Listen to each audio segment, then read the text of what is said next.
예, 월요일 묵상의 시간입니다. 모든 것을 다 경험하기에 인생은 너무 짧다. 역사를 보고 배워야 한다. 모든 것을 다 경험하기에 인생은 짧다. 너무 짧다. 역사를 보고 배워야 한다. 자, 이런 제목으로 또 이번 주간 말씀 묵상 시작하겠습니다. 자, 지난주부터 우리는 신명기의 역사를 살피기 시작했습니다. 자, 그래서 우리는 지난주 신명기를 좀 크게 보고 이해할 수 있는 서론, 그리고 이제 도입 부분인 1장에 대한 내용을 나눴는데요.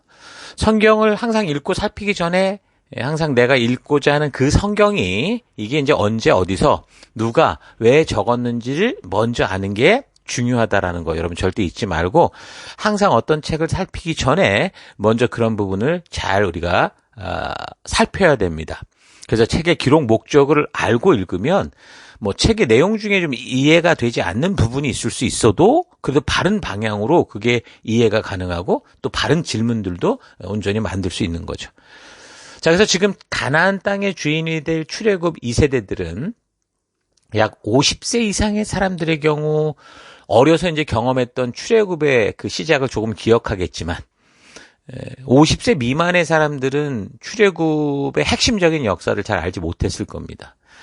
20세 이상의 그 사람들이 광야에서 다 죽었잖아요. 그러니까 나머지 이제 20세 미만의 사람들이 이제 다 자라서 많은 사람이 이제 59세, 60세 정도 됐을 거니까. 그래서 시내산을 떠날 때 뭐 10살 미만의 사람들은 아무래도 어릴 적 기억이 잘 나지 않겠죠.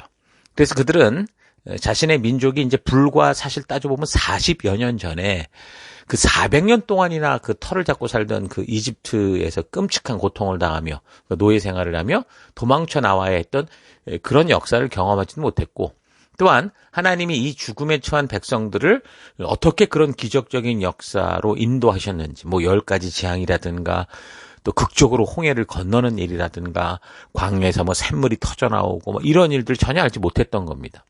그래서 이들은 그저 그 부모 세대들이 극적으로 이집트를 탈출한 그곳에서 그냥 자유한 백성으로 태어났고 또 광야에서 하나님이 직접 이끄시는 그런 길을 따라 가고 있었기 때문에 세속의 문화라는 것이 사실 뭔지 모르는 거죠. 그냥 그 안에서만 자랐으니까. 뭐 오늘날로 말하면 모태신앙으로 출생한 그런 사람들이 그냥 그 삶 자체가 그냥 그 교회이기 때문에 교회 문화 자체가 그냥 자신의 삶의 모든 것이었고 거기서 말하는 세계가 자기의 모든 세계인 것처럼 알고 사는 그런 모습이라고 볼 수 있죠. 그래서 하나님께서 말씀하시면 뭐 비록 뭐 짜증나고 불편하고 그럴 때도 있다고는 하고 투덜거리지만 그래도 어쨌든 그 길을 가는 게 이제 보통 이제 교회 안에서 자라왔던 사람들의 그 태도거든요. 모태신앙의 친구들이 그런 순진함이 좀 있어요. 그래서 남들은 의심하고 왜 해야 되냐라고 짜증낼 때 뭐 그냥 당연한 거야 이런 식으로 받아들이고 그렇게 항한다는 거죠. 어떤 면에서는 순종적인데 또 어떤 면에서는 그 순종의 이유를 모르는 그런 좀 안타까움도 있어요. 어쨌든 그래도 그 말씀 안에서의 약속들 그가 자라왔던 그런 믿음의 그 분위기 안에서 그렇게 자라가게 된다라는 겁니다. 그래서 하나님께서는 오히려 이런 시기를 뭐라고 그랬냐면 광야 여정 중에 마치 신혼여행 같았다 이렇게 말씀하시거든요. 예레미야 2장부터 제가 2장 1절부터 읽어드릴게요. 여호와의 말씀이 내게 임하니라 이르시되 가서 예루살렘의 귀에 외칠지니라 여호와께서 이와 같이 말씀하시기를 내가 너를 위하여 너의 청년의 때의 인애와 너의 신혼의 때의 사랑을 기억하노니 곧 씨 뿌리지 못하는 땅 그 광야에서 나를 따랐습니다. 이게 지금 그 광야 생활을 빗대 말하는 거 아니겠습니까? 그 이스라엘은 여호와를 위한 성물 곧 그의 소산 중 첫 열매니 그를 삼키는 자면 모두 벌을 받아 재앙이 그들에게 닥치리라 여호와의 말씀이니라 이렇게 말합니다. 그러니까 저 황량한 광야에서 너는 참으로 나를 잘 따라다녔다 그렇게 말씀하시죠. 그러니까 때로 그 길이 험하면 짜증이 나요. 근데 그래도 끝까지 그 짜증을 내도 그 길을 가는 거죠. 그 구름기둥 불기둥이 인도하는 대로. 모태신앙의 사람들도 대부분 뭐 방황도 하고 여러 가지 불평 불만을 말한다고 해도 결국에는 대체로 그렇지 않은 경우도 있지만 대체로 보면 그 말씀 안에서 살아왔던 그 길로 따라가는 거를 볼 수 있습니다. 그래서 어떤 면에서는 뭐 참 좋은 믿음의 털을 쌓았다 사실 그렇게 볼 수 있는 거죠. 그러나 세속의 유혹과 이제 거친 공격을 이제 당하고 경험하면서 이제 그 안에서 이제 말씀의 가치대로 살아내는 뚝심을 키우고 그게 이제 바른 믿음의 삶인데 그 성공과 실패를 통해 이제 바르게 배워야 되는데 근데 이제 그 믿음의 터가 사실 그렇게 보면 굉장히 중요한 거거든요. 근데 이제 그 믿음의 터가 얼마나 중요한 축복인지도 모르고 근데 이제 아무런 의심 없이 그냥 하나님의 백성답게 살아갈 수 있는 놀라운 은혜의 이 축복의 길의 그 중요성도 모르고 오히려 하나님의 백성답게 살아가는 그 이유와 목적들이 희미해져 있는 경우가 많죠. 그러니까 뭔가 교회 안에 터가 잡혀 있는데 근데 그 안에서의 그 살아가는 이유와 많은 것들이 이렇게 좀 희미해져 있는 거야. 왜 이러고 있는지 모르는 경우가 많습니다. 당연히 이끄는 대로 살아야 한다고 생각하는데 그 행함에 있어 분명히 의지와 의욕과 목적을 가지고 살아가기보다는 그 열정보다 그냥 다 가니까 부모고 가고 뭐 우리 식구 다 가고 뭐 우리 친구 다 가고 이러니까 그러니까 이제 그냥 부모가 가라니까 뭐 가는 거지 뭐 이런 식으로 가는 그 태도들이 많다는 거예요. 그래서 참 모태신앙이라는 게 굉장한 축복이면서도 자칫 이제 그런 나태함 때문에 완전히 영 다른 길로 가는 그런 일이 생길 수도 있거든요. 여러분 이런 건 어디나 마찬가지인 것 같아요. 뭐 예를 들면 자수성가하신 그 부모님들 정말 고생과 아무것도 없는 맨바닥에서 성공하신 부모님들이 이제 그 자녀 세대를 이렇게 볼 때 이제 그런 것들이 많다고 보죠. 그 부모님들은 생존과 당신의 생존과 그 자녀들을 어쨌든 세우기 위해서 정말 치열하게 그 하루하루를 그렇게 살아오셔서 이제 만든 결과가 이제 오늘의 결과인데 아이들은 어쨌든 비록 어려서 그런 부모의 어려운 시기를 같이 보냈다고 해도 그래도 뭐 책임진 게 아니라 늘 배우고 먹이는 대로 입고 이렇게 사는 거잖아요. 그러니까 치열하게 살아가시는 부모님들로 인해서 뭐 굶어본 적도 없는 거고 어쩌면 아주 좋은 걸 가지는 못했다고 해도 필요한 거는 다 적절하게 이렇게 공급받으며 살다 보니까 그러니까 별로 많이 누린 것은 없는 것 같아도 그래도 부족한 것이 없이 살면서 그 부모님이 하루하루 뭐 자기가 굶어가며 자녀를 먹이기 위해서 뭐 그 생존을 위해서 치열하게 살아와야만 했고 끝까지 그렇게 살아가야 될 이유를 알지 못하고 그러니까 치열함이 없이 이제 이 자녀들이 살아간 것을 그 부모님들이 보는 겁니다. 자, 그렇다면 이 죄악과 죽음의 이집트에서 벗어나야 한다는 목적을 이런 절실함을 이런 사명을 잊지 않고 거는 길을 확실하게 하는 방법은 뭘까? 그럼 뭐 한마디로 그냥 자기들이 경험해 보는 거예요. 실제로 조상들이 살아왔던 그 노예의 그 이집트 노예의 끔찍한 고통의 현실에 직접 처해 보는 거죠. 우리 부모님들이 살아왔던 그 치열했던 그 배고픈 그 하루하루를 살아보는 거. 그렇게 되면 뭐 여기 이스라엘 백성들로 말하면 이집트 노예로 살았던 그 고통의 시간들을 직접 겪어보는 거고 그리고 이제 거기서 지금 어떻게 해서든 이거 위협을 느껴서 죽이겠다고 막 거품 물고 달려드는 그 이집트 사람들, 이 군대로부터 뭐 절박하게 도망치는 그런 위기들을 직접 겪는 게 아마, 와, 우리는 이것을 떠나야 되는구나. 우리가 반드시 이거 힘을 모아야 되는 거야. 이런 걸 알게 하는 가장 답이겠죠. 핵심적인 답이겠죠. 그래서 고사성어에도 이런 말이 있잖아요. 백물이 불여일견이요. 백견이 불여일각이며 백각이 불여일행이다. 이런 말이 있어요. 그러니까 100번 듣는 것보다 한 번 보는 게 낫고 100번 보는 것보다 한 번 깨우침이 낫고 100번 깨우치는 것보다 한 번 행하는 게 낫다. 그런 말이거든요. 그래서 경험은 굉장히 뭐라 그래요. 배움의 굉장히 중요한 그 방법이에요. 그래서 이 경험이 중요한데 그렇다고 해서 직접 또다시 이집트의 노예로 잡혀 들어가서 거기서 짓밟히고 박해받고 살아보면서 그 고통을 알아야 된다면 그거는 아니잖아요. 부모 세대들의 그 절실함을 그렇게 해야만 깨닫는다. 바닥을 쳐봐야만 내가 알겠다. 이건 정말 지혜롭지 못한 거죠. 근데 사람들이 살다 보면 그렇게 이제 경험을 통해 배워야 되는 게 있는 것도 있어요. 근데 아닌 것도 있거든요. 하나님 나라 백성으로 살아가는 삶의 목적을 알기 위해서 하나님이 이 땅에 우리를 보내시고 이곳에서 이렇게 빛된 백성으로 살아가는 걸 알게 하기 위해서 온 세상에 정말 핍박을 받고 그 이집트의 짓밟힘을 받듯이 사탄의 발밑에 들어가 거의 죽음에 이르는 그 고통을 당하는 이걸 직접 경험을 통해 배울 필요는 없다라는 거죠. 그래서 사실 지혜로운 거는 좀 우리가 조금 전에 말한 그 고사성어를 거꾸로 이해하는 게 좋아요. 뭐가 낫습니까?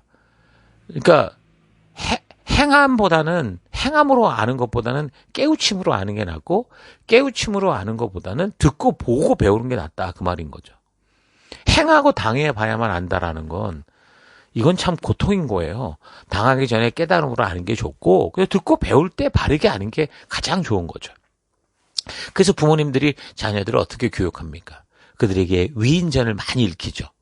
그리고 인생의 산전수전을 겪은 동시대 사람들의 회고록 같은 거, 우리가 존경할 만한 그 선생님이나 뭐 이런 분들의 그런 훌륭한 사람들의 회고록도 읽히고, 또 나와 같은 고민 속에서 그 문제 해결을 찾아 정말 절실하게 그냥 고통의 길을 걸었던 사람들이 만든 책들, 이런 걸 읽히게 하면서 직접 경험하지 않아도 그렇게 먼저 경험한 사람들의 경험을 내 것으로 만들어서 지혜롭게 살아갈 수 있도록 그렇게 하시잖아요. 그러니까 마찬가지로 우리가 하나님의 자녀로서 살아가는 바른 길에 있어서도 하나님도 같은 방법으로 우리를 가르쳐 주시는 거예요. 그래서 우리 하나님 아버지 되신 우리 아버지 되신 하나님께서도 우리에게, 그래서 인류의 그 최초의 역사부터 그 인류 속에 살아왔던 사람들의 그 실패와 성공의 그 이야기들을 기록으로 이렇게 주신 거죠. 그래서 우리는 이 성경을 통해 듣고 배우는, 그 성경의 역사를 통해 이 온전한 지혜를 배우는 그런 하나님의 그 은혜를 따라가야 되는 거예요. 받아야 되는 거예요. 우리가 삶을 살아갈 때 직접 경험을 통해 배울 것이 있는가 하면, 어떤 건 간접 경험을 통해 배워야 되는 게 있다. 이런 걸 잘 기억해야 됩니다. 사실 직접 경험보다 간접 경험을 통해서 직접 경험한 것처럼 그 결과를 얻는 게, 이게 가장 지혜로운 거죠.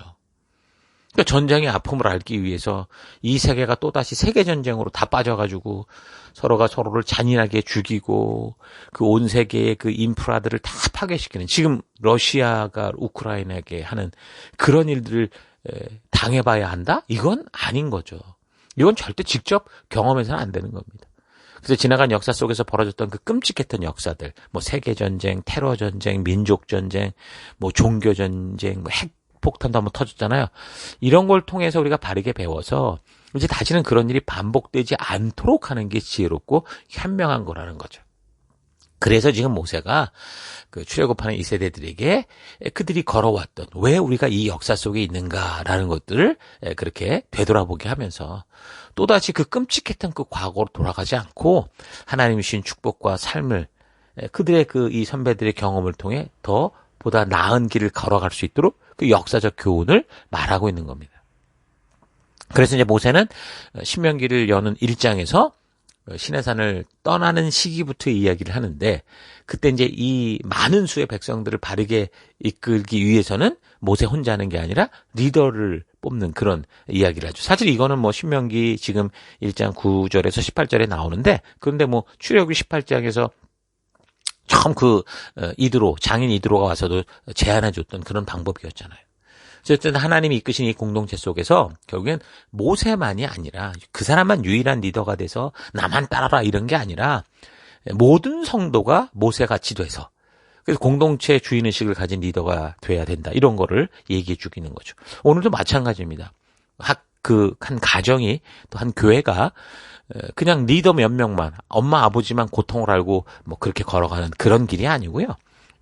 모두가 다, 우리 자녀들까지도, 그리고 우리 교회의 모든 성도 한 사람 한 사람이 이 교회가 왜 우리가 이런 일을 갈아야 되는가라는 걸 다 알게 돼서 모두가 주인된 모습으로 가는, 이게 하나님이 세우신 공동체의 건강한 모습이다라는 거 우리가 분명히 알아야 됩니다. 그래서 교회는 어느 유능한 한 사람이 이끌어가는 곳이 아니라 이 교회를 세우신, 하나님 나라 공동체를 세우신 그 하나님의 목적, 하나님의 뜻이 이끌어가는 그런 곳이 돼야 되는 거예요. 그래서 모세가 역사를 회고하면서 다른 그 어떤 것보다 이 이야기를 가장 먼저 하는 이유는, 그 하나님의 공동체가 그저 유람선처럼 손님들이 달라고 하는 대로 뭐 주고 뭐 원하는 대로 가고 이런 게 아니라는 걸 알게 하는 거죠. 지금 이제 이 아이들이, 이 세대들이 주인이 될 건데, 지금까지는 부모 뒤를 따라왔는지 모르나 이제는 그게 아니라는 거를 분명하게 알게 하는 겁니다. 그래서 이 교회, 이 공동체, 이런 개념을 잊는 순간 결국 그 교회는 우상의 전당이 되고 마는 거죠. 왜요? 유능한 사람이 필요하고 특별한 사람이 필요하다고 생각할 거니까 거기 이제 리더만 추켜 세우는 그런 분위기를 만들게 될 거니까요. 그래서 교회는 성도가 모두 함께 하나님께서 부르신 그 부르심을 따라 함께 서고자 해야 그게 건강한 교회다라는 거 잊지 말아야 됩니다. 지금 가나안 땅으로 들어가는 이 공동체가 바로 그런 공동체인 것을 모세가 강조하고 있는 거예요. 어떤 한 사람, 하나님을 대신한 어떤 한 사람, 그 사람만 쫓아다니는 공동체가 아니라 나를 부르신 그 하나님과 그 부르신 하나님의 그 목적과 그 의도를 알고 걷는, 그게 이제 믿음의 공동체인 것을 알게 하는 거죠. 그래서 누군가 한 사람 능력 있는 모세나 여호수아의 야망과 야욕에 따라 움직이는 그런 게 아니고 하나님께서 주신 그 사명과 목적을 위해 존재하는 게 바로 교회 공동체다. 이 얘기가 지금 역사를 되돌아보며 이 자녀들에게 가장 먼저 언급하는 그런 이야기인 겁니다.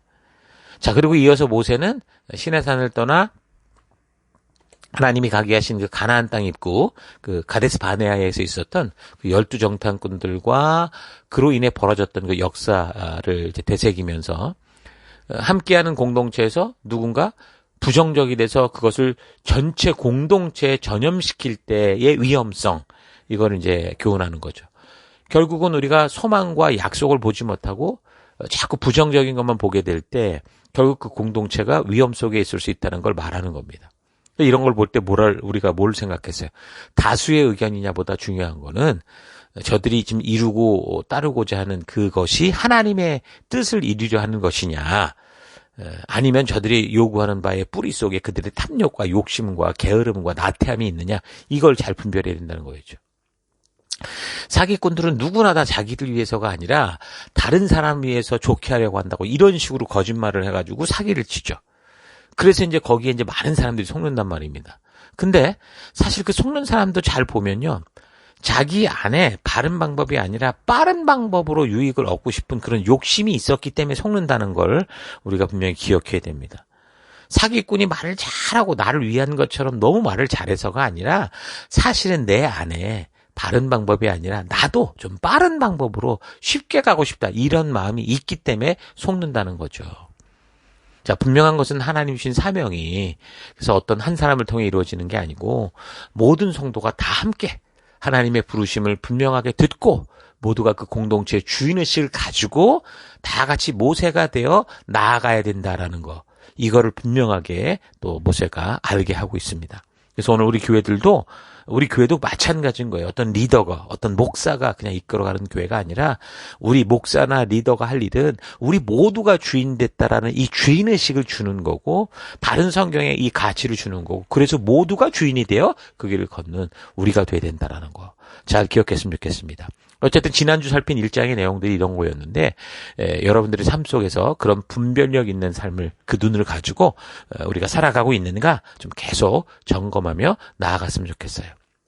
자, 오늘 하루 나는 정말 교회를 교회되게 하시기 원하시는 그 하나님의 뜻을 따라 살아왔는지, 아니면 그저 유능한 사람 하나 뽑아놓고 리더로 삼아서 내가 원하고 바라는 대로 이루어지기를 요구하며 그렇게 살아왔는가 좀 되돌아봤으면 좋겠습니다. 또한 내가 걷는 믿음의 길이 말씀이 전하고 이끄는 길이 아니라 다수의 의견을 따라 가는 그런 길을 걸어왔는가 좀 생각해봤으면 좋겠어요.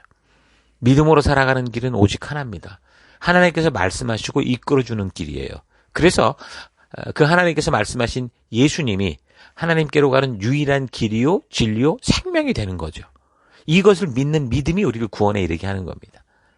예수님의 십자가의 희생과 대속의 삶이, 그래서 우리에게 너무 중요한 것은 이게 바로 하나님께서 그렇게 하시겠다고 예언하셨고 말씀하시는 것에 대한 성취이기 때문에 그래요. 예수님은 하나님의 말씀의 성취라는 거죠. 그래서 하나님께서 말씀하신 법도와 규례, 그 길이 우리를 생명으로 인도한다라는 걸 기억해야 되는 거예요. 예수님이라는 이 분이 그냥 하나님의 그 예언과 상관없이 왔다 그러면 이건 아무 의미가 없는 거예요, 우리하고. 예수님이 바로 하나님이 약속하셨고 이루시겠다고 했던 그분이라는 것 때문에, 그리고 이것을 믿는 것 때문에 우리가 생명으로 인도된다라는 거 여러분 잊지 않았으면 좋겠습니다. 하나님의 공동체에서 가장 문제가 되는 것은 대부분의 많은 교인들이 그저 유능한 그 리더, 목사 하나 세워서 그 사람 따라 천국까지 가겠다, 이제 그런 건데, 일부러 그렇게 하지 않으려고 그럴 수도 있지만 결과적으로는 그런 삶을 살고 있는 게 사실은 현실 우리 교회들 속의 모습이다라는 거죠. 하나님은 어떤 한 사람만 통해 일하는 분이 아니라 당신이 창조한 모든 생명 하나하나를 통해 함께 하나님의 의도를 알게 하시고 그 길 가운데 나아오기를 원하시는 분이십니다. 그래서 이제 교회는 모세라는 리더 한 사람이 존재하는 게 아니라 모든 성도들이 모세가 되어 존재해야 된다라는 거예요. 그렇게 되면 그 제1의 모세가 죽어도 제2의 모세, 여호수아 같은 사람이 계속해서 하나님 주신 그 뜻을 이루어갈 것이고 또 제3의 모세, 제4의 모세가 늘 있어서 뭐 목사가 죽고 리더가 죽고 뭐 교회당 건물이 없어지고 뭐 박해가 다가온다고 해도 어떻게 해요? 그 끝없는 모세들, 그 성도들이 계속된 하나님의 뜻을 이루는 주체가 되어서 이 하나님의 나라가 계속되어져 갈 수 있다라는 거예요. 자, 이런 사실 잊지 마시고 늘 하나님께서 모세와 같은 지도자를 하나님께 모세 같은 지도자를 나가 기도하는 걸 넘어서 무엇보다 우리 자신 스스로 그 하나님의 말씀, 법도와 규례를 바르게 알고 순종하는 그 모세가 돼서 언제라도 주님이 보내신 자리에서 모세와 같이 온 민족을 이끌고 하나님께서 가게 하신 곳으로 나아가게 하는 하나님이 세우신 거룩한 열방의 제사장다운 믿음의 삶을 살아가는 여러분 되기를 주 여러분으로 축원합니다. 자, 오늘 하루도 힘내십시오. 잠시 기도하겠습니다. 하나님께서는 나를 교회 구경꾼이 아니라 이 열방 속에 하나님의 살아계심을 알리고 생명으로 나아가는 길을 알리는 모세와 같은 존재로 부르셨는데 교회를 다니면서 마치 유람선을 탄 것처럼 아무런 책임과 의무감도 없이 그저 혜택만 누리고자 살아왔던 삶을 회개합니다. 하나님의 공동체는 당연히 질서가 있지만 누구라도 모세와 같은 준비된 자가 되어 살아가는 곳이다라는 거 잊지 않고 내가 먼저 누군가 하겠지가 아니라 내게 하라 하시는 일이다라는 걸 잊지 않고 내가 선 곳에서 제2의 모세로 살아가는 내가 되기 원합니다. 함께한 공동체 속에서 주님의 길을 따라갈 때 다수의 의견이나 어떤 개인 또는 소수의 의견이 강하니까 그냥 그렇게 끌려가는 삶이 아니라 다수이든 소수이든 개인이든 저들이 말하는 것이 과연 하나님의 뜻을 말하는지 아니면 저들의 욕심을 말하는지 잘 분별하여 바른 믿음의 길을 따르고 걸어가는 내가 되기 원합니다. 하나님, 우리에게 주신 인생은 짧습니다. 그래서 하나님, 우리가 이 짧은 인생 동안 모든 걸 경험하며 성경 6,000년의 역사를 경험하며 살 수 없는 존재라는 거 잊지 않고 이 말씀을 통해 주님이 담아놓으신 이 역사를 통해 정말 하나님 이 삶의 지혜를 알고 부르신 사명을 아는 우리가 될 수 있도록 주님이 역사하여 주옵소서. 그 길로 이끄신 하나님 감사드리고 예수님 이름으로 기도했습니다. 아멘.